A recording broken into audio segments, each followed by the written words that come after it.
So Anthony Lynn's been on the team for like a week and a half, and he recently did an interview back in Detroit where he was coaching last year that went through the cracks. But he said very interesting things about his new team and his new quarterback. Would you like me to read real quick? Yeah, do it. Okay, so he says, just watching him in college, he's big, strong, he's intelligent, and he extends plays. In this league right now, I've said if you're not Tom Brady or Peyton Manning, i.e. a guy that can stand back there and pick you apart, know where you're going with the football before the ball is even snapped, you better have someone that can move around a little bit and get away from those 4-4-second defensive ends. These guys are not 300 pounds running 5 flat anymore. These guys are like the Von Millers of the world. You need a quarterback that can create a little bit in those situations. It's big time like that to have a guy like that on your team. Ooh, that is so nice to hear after hearing a year of people saying that guys like Mac Jones and Jimmy Garoppolo are all you need. No, they're freaking not. And notice that Anthony Lynn didn't say like guys like Tom Brady, Peyton Manning, and Jimmy Garoppolo. No. It's those two and maybe Drew Brees, and that's freaking it. Everyone else has to be able to move. And those guys are retired. He also said how much, and I don't think it was reported in that part, but he also talked about how he liked Lance a lot coming out of the draft and that he had all the tools. He was physical, had a big arm, was mobile. He specifically did talk about Lance when referencing all of that. So it's refreshing. Like this to me is refreshing because, and maybe the team will do it after they get rid of Jimmy, right? Because they're trying to pump up his trade value and whatever.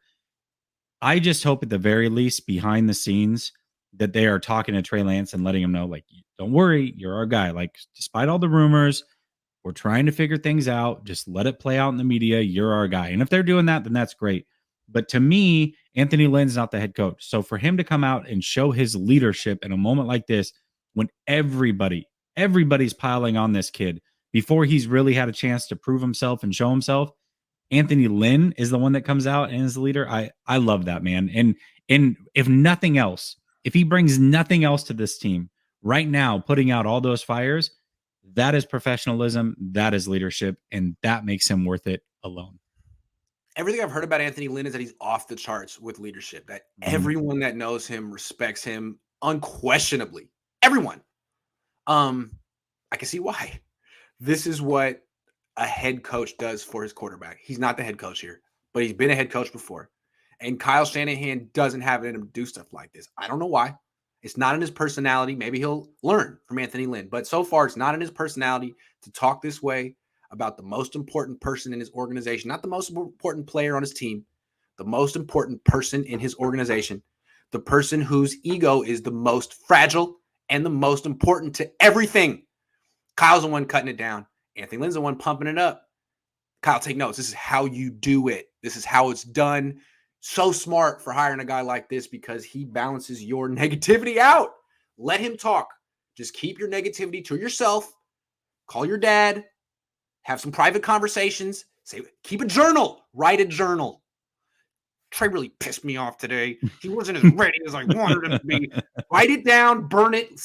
Don't let Anthony Lynn be the designated communicator to Lance and to the world because he's got it. He knows what to do. You know, this kind of hit my mental the other day, Grant, and I don't know why it just came up again, but you know, I think Trey Lance can be to Shanahan what Brett Favre was to Holmgren. Remember how much of a stickler Holmgren was, and he wanted things ran a certain way. And you go back and you watch those NFL films, and he's freaking out on the sideline, and Favre's doing his thing. Trey Lance is the most important part of this franchise right now, and Shanahan's legacy is tied to him, and so he kind of has to let Trey Lance do his thing. And even if he doesn't like it, he's going to have to deal with it. So I think Trey Lance going out and playing a little bit free and overlooking passes that are drawn up for bigger passes and kind of getting on Kyle's nerves. Like, I think this might be what Kyle needs to kind of take that next level and loosen up a little bit in his career. I feel like Kyle Shanahan so far has always wanted to be like coaching football like it's Madden. Like, I want my quarterback to be a joystick, like an extension of me. He does every freaking thing I want. He responds to every direction I give him. I mean, Mike didn't coach John Elway that way.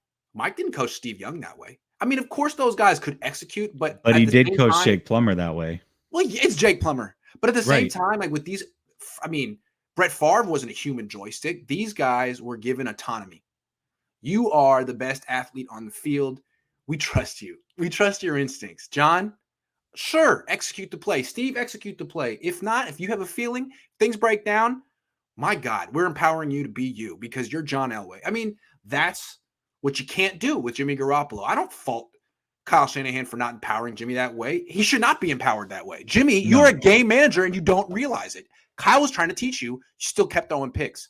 Trey, they're not grooming you to be the next Jake Plummer, the next Jimmy Garoppolo. The idea is for you to actually, be like Steve Young and John Elway. I mean, you may not get there, or you might. Who knows? We'll see. He might. Yeah, I agree with you. I mean, he's gonna have to let go a little bit. He really is, and it's gonna be a learning curve for Shanahan, and I'm excited to watch it. Robert Davis says, "Wait, why are we still talking about Jimmy Garoppolo? He clearly is ass with these. Why no Trey euphoria?" I mean, there shouldn't be Trey euphoria. I don't think any Niner fans are jumping for joy at the Adam Schefter report. Like maybe 80 49ers. Shout out 80. Shout out 80. I got blocked by him, man. I can't believe it. I finally made it, Grant. I finally made it. Andrew says there are teams that need quarterbacks, no question. But realistically, who wants Jimmy Garoppolo with his mediocre skill set? He's literally proven you can't win a Super Bowl with what he has to offer. Why would teams get excited? Hey, thank you. He has literally proven that. I mean, what team is going to be like, yeah, Jimmy and the Niners couldn't get it done, but we have a better team than the Niners. We can set up Jimmy for more success. No team. Thank you, Andrew. Literally proved it. That's why I don't think like the Steelers, who I thought initially made a lot of sense, because they are a franchise that would try to win a Super Bowl. I look at, again, I keep going back to Washington, throw out of the Vikings again. These teams know where they stand. They're not ready to win a ring this year, but they are probably willing to make the playoffs. And can Jimmy get them there? Yeah, he probably could, especially in a crappy division where there are no other quarterbacks. It's a possibility. If he stays healthy.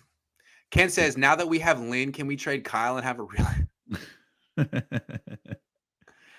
I don't know if Lynn's a better head coach, but I do like his leadership. I will say that. And if you watch Hard Knocks, I think it was the year like through the pandemic and all that. I mean, all the racial tension that was going on. I loved his leadership through all of that.